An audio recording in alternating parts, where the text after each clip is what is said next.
That could be very well his figures right there too. Somebody put it down like that. That's the way now he draw them lines with the bow.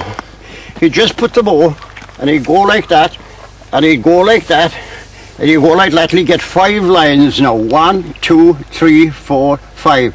And that's the A string right there. And what that 3 means is this finger and the second string. E string, A string, D string and G string.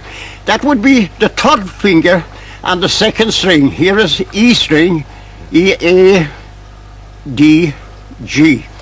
That's the way it went. You could go this way too if you wanted to. Yeah. You know, it would be right. You'd have to put 2 more lines there for the extra notes, yes, and put 2 small pieces back here, and then you could read it like that when he'd write the scale for you.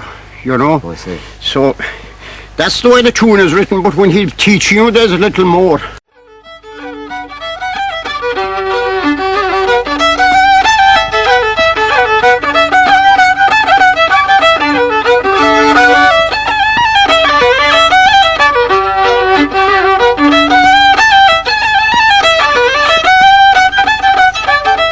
I don't know, I'd be 9 or 10 or something like that. I was going to school anyway.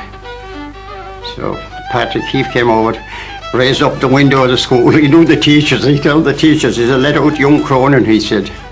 I'm going back to the house to teach him. My father had met him, you know, a lot of them had seen him all. They all did. And anyway, when I got back to the house, he had the fiddle all tuned. And he was playing the Swallow's Tail when I went in. I said, what's the name of that one? The Swallow's Tail, he said. So I'll never forget that.